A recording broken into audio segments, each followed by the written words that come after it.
Hello. Hi. So, yeah, today is Maxwell's birthday. It's October 22, right? Happy anniversary. And I decided that it was about time for me to talk about this because I have a Portuguese version of this video to explain the basics of the character, to share some tricks and tips, right? So like today is the day. And for me, it has three principal points that will make the character easier. The first of them is to understand how the equipment that Maxell wears will benefit the bonus of the duelist, right? So like the duelist has 20 base damage and it can get more, it will add more as long Maxell is wearing stuff that's shadow related, so it will give bonus damage for the duelist. Okay, every bonus damage will give you plus 4 damage, and it can be like 10 maximum level of bonus damage, which makes it maximum damage being 60, right? So for the hand slot, body slot, and head slot, we have level 1, 2, and 3. The one for hand slot is the staffs, both from the surface, the breast irritator and shadow manipulator, both from the ruins. It counts the moon staff as well, and the tools from the pseudo science station. Level 2 is the weapons, the dark weapons that from the shadow manipulator, from the ruins, the Tulsi Club, and two of the bosses, the drops, that's like Twins of Terror, the Shield, and Rabbit King, the Cudgel. It will give you the bonus damage as well. 3 is all the items that came from the Shadow Plinth Craft Station. That's like after killing Fever. You kill Fever, you activate the Shadow Rifts, you have access to this, right? It has a lot of cool stuff, but for me, the Gloomerang, it's like a ranged weapon, and it's level 3, and also this, cause it's like literally an umbrella.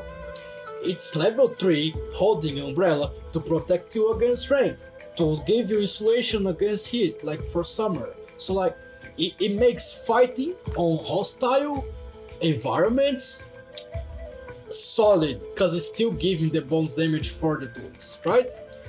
The body slot, it has the amulets in level 1, it has the armor in level 2, the Tulisite Dreadstone, Night Armor and Belt of Hunger is level 2, and level 3 we have Bone Armor, that's a drop from Fever. You guys can see what I'm going for, right? And the Void set, the Void Robe, that's again after killing Fever. So like, yeah, head slot, we have those from the ruins and from the Ant Lion. Level 2 is the magic top hat that Maxell can make. As soon as he has a regular top hat is this, but has a skin, Dreadstone and Tulsi Crown. And level 3, that gives 12 bonus damage. Level 3 is Bone Helm and the Void Cup.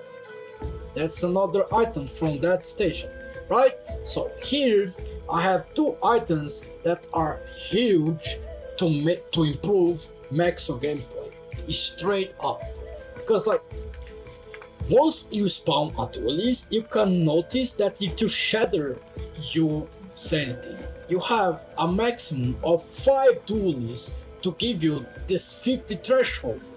Going one more of these, you'll be always insane, and every time you do a cast to prevent you to go insane, you have like to cast a prison, eat a cactus, cast a snake, eat a cactus. So these will prevent you to go insane. 5 of them make it worth, make it possible, right? But if you don't, you do 2 casts, you go insane right after. And like for bosses, for example Dragonfly, you have 60 seconds of Shadow Prison.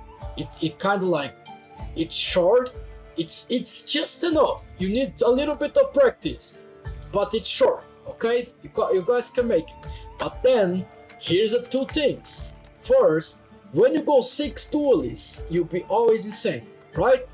That makes you harassed by shadow creatures. Or if you like fighting multiple enemies, like the Peepers from the Twins of Terror, the Levi from Dragonfly, it has like any situations that you'll be dealing with a lot of monsters, right? What happens is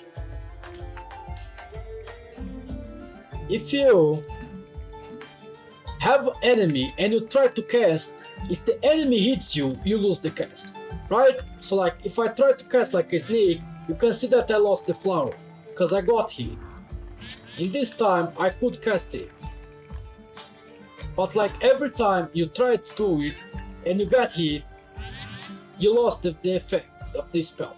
What this does is like prevent you to get the next hit. So like if you're trying to do a cast and the monster goes to hit you, you'll be able to cast it anyway. It has a cooldown of 6 seconds, so like be aware of that. But see, I got hit and I still couldn't cast. I still could cast.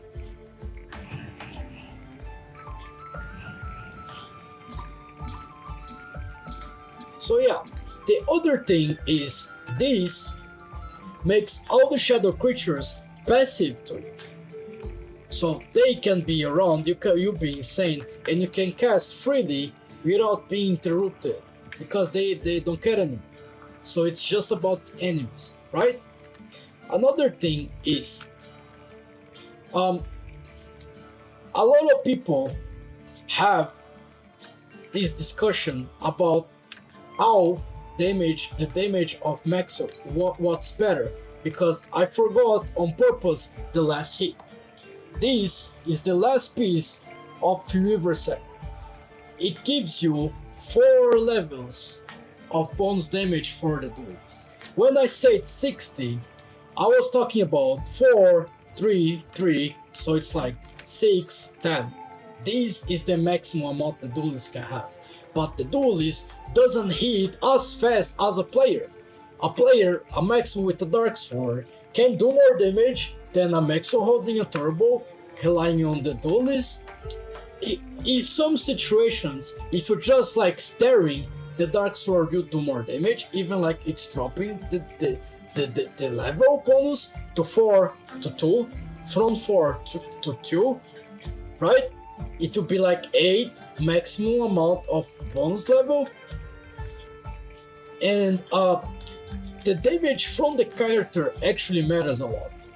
The character can hit way faster than them, at the point that 6 duelists with Maxell will be around worth of 2 to 3 Wilsons of damage.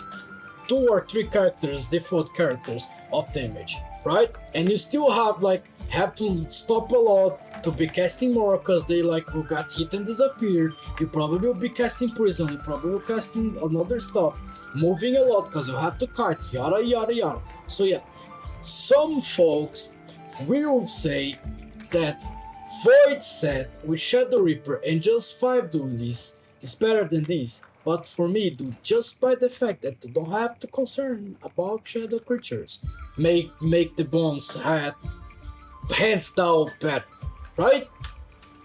The last thing is you actually don't need to give up damage just to hold the turbo, because the second point of my strat playing Maxell, and I think it's common sense at this point, is the fact that if you tame a beefalo, I know people will be like, oh no, he's preaching the beefalo agenda now, and blah blah. But here's the thing, hear me out, you don't need to do that. It will just make it easier.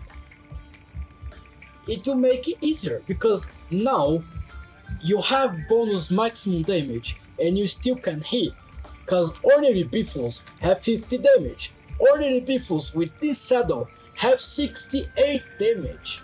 So you're doing dark sword damage without holding a dark sword.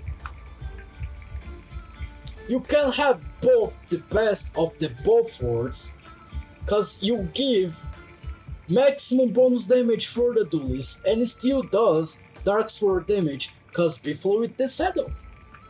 So now you have a war machine without having to concern about I have the speed enough to kind and find room to cast spells, right? I don't have to care about shadow creatures anymore, and I have the maximum amount of bonus damage. So what's missing? The last part is now the issue will be the fact that you're casting a lot. And you drinking nightmare fuel for breakfast. So like the last point is to learn how to farm nightmare fuel. And one point that a lot of people sleep on is the fact that Codex Umbra has underrated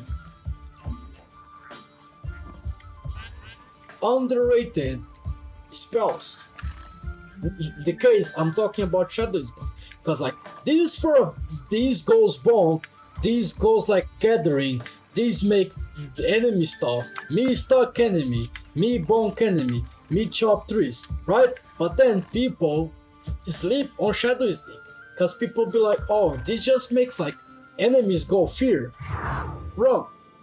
This guarantees to make rabbits, bunnymen, and spelunkies to transform to the shadow version of them. And now, after a Shadow Sneak, you guarantee that they will drop nightmare fuel stuff.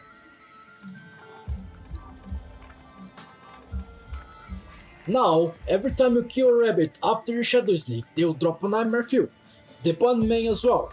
And the spelunkies are even better, because spelunkies have 150% of chance, because they have a natural chance, and then you add half of the times a second nightmare fuel on top of that. So like now the spelunkies will work the same way the shadow creatures does. Now they will drop like sometimes one, sometimes two, right? And to prove that,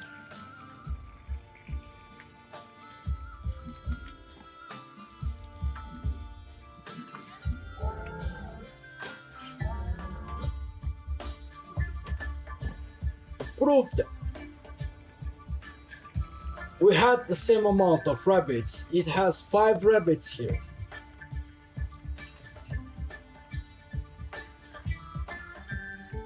I have 5 bunmen.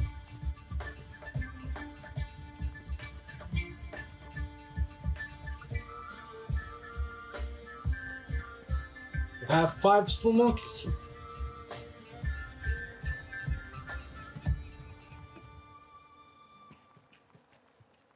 Right, so I had 9 from 5 spelunkies, 5 from 5 rabbits, and 5 from 5 bunnies. You see that the spelunkies are better, they are small, they will be aggressive towards you if it's cycle. So like you can just go through the village, aggro a lot of monkeys, and then after that, when you have like an enemy that's fast. Hounds are faster than spelunkies, but here, when you have the shadow prison that goes between, if you can do like place a shadow prison between an enemy and you save. So what you do is trigger the attack, cast a spell. Trigger attacks and making like the stuff in the animations will give you enough room to be casting. Okay, so like for the monkeys are not as fast as the hounds, so don't have to concern about that. You just like go through the village. When you have a prison that's between you and the enemies, you just cast and they will like go inside of it. You have like the perfect time, right? Then after that you sneak and kill. You farm a lot of them. One last thing is spiders. When spiders are in fear, like you hunt a spider and you kill a spider that was haunted, they will always give a spider gland, right? It works with the Shadow Sneak as well. So Shadow Sneak will give fear for the spiders and make they drop glands. It will guarantee nightmare fuel from those three enemies that I showcased, and it will also applies fear effect. Right? It depends of the enemy, it will help a lot. Like bumblebees, peepers, when you getting harassed by them and you don't want to lose the momentum, the placement, positioning, you know? So yeah, this for me is as good as the other 3, though. And that's pretty much, I guess. I hope I can see you guys on Twitch. I stream almost every day, Maxell mostly, and I hope you guys have fun with the character. Bye bye.